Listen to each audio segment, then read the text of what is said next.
eyes were following me down the night till dawn. How couldn't you see I was right the whole time?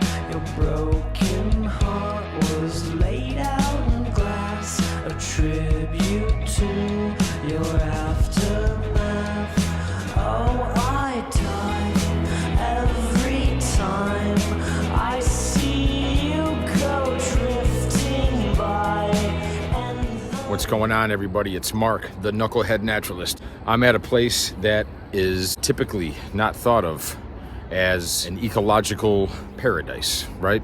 I'm at Sugar Creek Golf Course in Villa Park, Illinois. A couple years back, there was a phenomenal undertaking here, an ecological restoration project, and that's near and dear to me. Sugar Creek runs through this golf course. I would say the heart of Sugar Creek kind of runs right through this golf course and just west of Villa Avenue out here. So very cool stuff. I want to take a closer look at some of the vegetation, and I want to see if I can run into the head honcho groundskeeper, the guy that kind of really championed for this and pushed for this, Mr. Kevin Goss. He's out there mowing greens right now, God bless him. But hopefully we can run into him.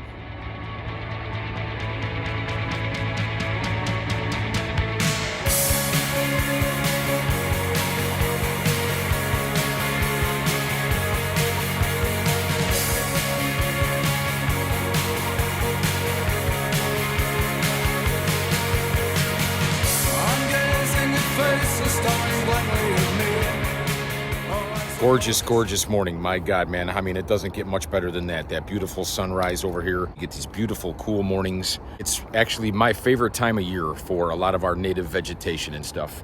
And this is kind of a beautiful showcase over here. You're starting to get some of those sepia tones. You're starting to get some of those muted colors. You've got some bone sets back here still kind of popping white to sort of complement some of these other sort of sepia tones. A lot of the stuff has gone to seed, and the stems and the seed heads are giving you those beautiful browns and even blacks in there, that patchwork quilt of native flora. But no, the species diversity is absolutely phenomenal. Back in there, you've got a lot of Eupatorium serotinum white bone set. That's another one that has a lot of diversity just in that genus. This brighter white one is one of our native asters. That's Heath's aster. That's Symphyotrichum ericoides. You know, that's one of many of our native asters, okay? You mum lovers, you should get into our native asters. That's a really nice one, man. That almost plays as like a shrub. That's really awesome. Actually, right next to it down below, you can see a little pop of purple, and that is Symphyotrichum novae angliae. That's New England aster. That's a popular one that's usually cultivated and sold in places like Home Depot. If you had no choice but to go to a big box store, you can probably buy a New England aster. Whether or not that one's going to be super beneficial to our native pollinators, our native bees and insects, remains to be seen. There's debate out there whether or not nativars or cultivars of our native plants are as beneficial as the straight species, but that's a story for another time. What else, dude? You've got goldenrods in here. You have got the spent blooms of Monarda fistulosa, wild bergamot. You've got spent blooms of Ratibida pinnata, gray-headed coneflower. Oh God, it's lemon, herb, mint. It's the best. Aromatherapy out here on the golf course this morning, man. I got the mower in the background. I got the golfers golfing, and I'm over here just geeking out, sniffing. You've got Taxodium disticum. You've got these phenomenal conifers that can take wet soil. That's Taxodium disticum, bald cypress. You got an ironweed back here, Rudbeckia triloba. You've got common milkweed here, Asclepias syriaca. No seed heads on this one. No follicle. Here's a dried up old Culver's root, man. Veronicastrum virginicum, Culver's root.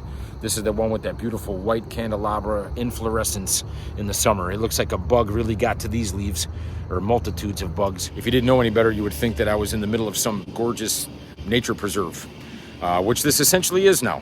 You can put this under that, under that category. Very well executed, well thought, well planned. From start to finish, this is an incredibly successful and beautiful ecological restoration that has taken place here inside the golf course.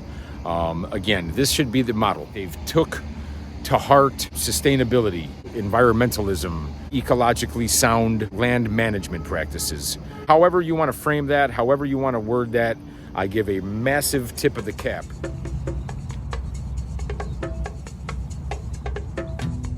I see a million walk the city mile.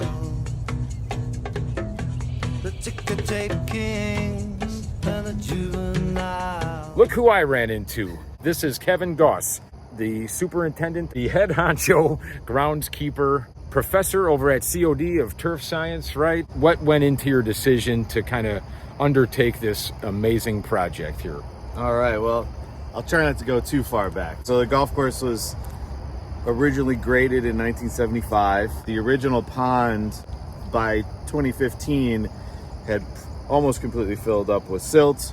They had put steel sheeting around the shoreline, which was all rusted and caving in. So we always knew at some point we had to do something.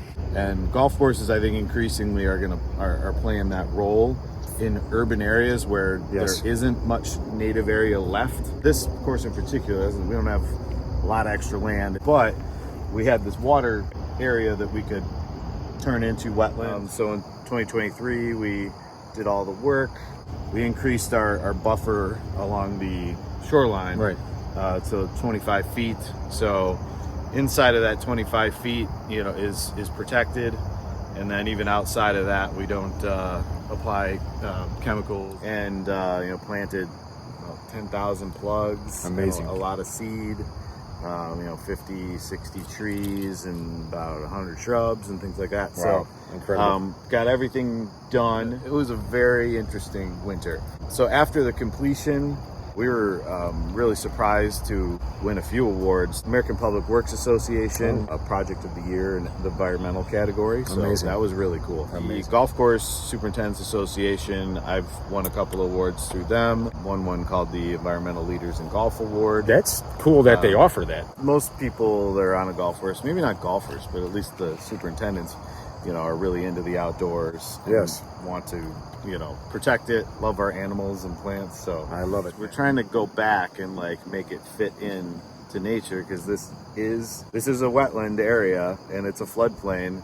So really it makes more sense, instead of trying to make it look like, Central Park, make it look like what it wants to look like. That's awesome. And then, like you said, the DuPage Monarch Project award, that was really cool too. And we've seen so many more monarchs. And this year in particular, just started seeing lots of hummingbirds. Oh, nice. Never really seen hummingbirds before this year. Nice. Do you have any cardinal flower or royal catchfly or anything in here? We do, yeah. There's a bunch of cardinal flower. You can't see it right now. It's kind of down in the taller stuff.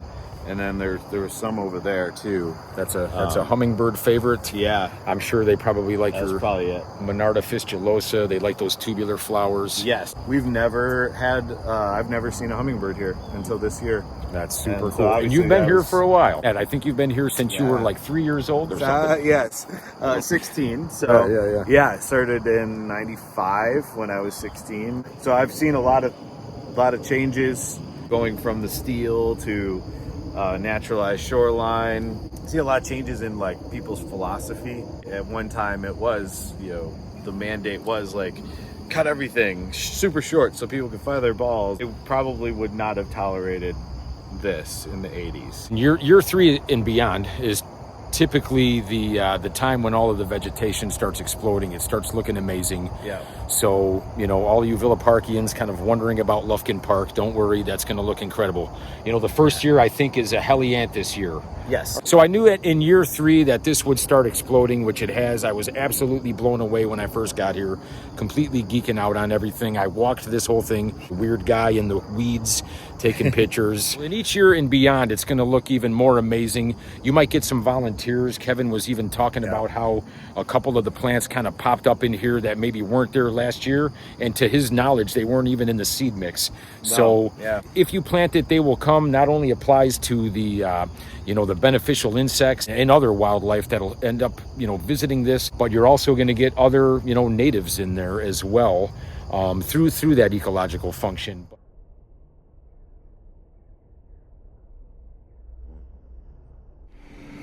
where before you had just turf grass going right up to the shoreline with some old metal girders just kind of holding that shoreline in place. Now you have got an absolute ecological powerhouse going on right now for beneficial insects and pollinators and mammals.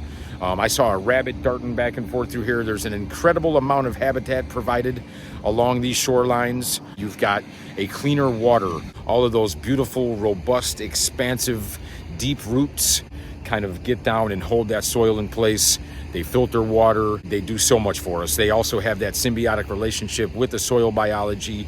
So there's some incredible soil building, some carbon storage, right? These plants are photosynthesizing and kind of sequestering and holding that carbon down in that soil where it belongs. Just look at this. Look at how beautiful this is. This could have been turf grass going right up to the shoreline. Now it is a beautiful natural area, okay? And this gentleman here is the spearhead, the champion for all of this.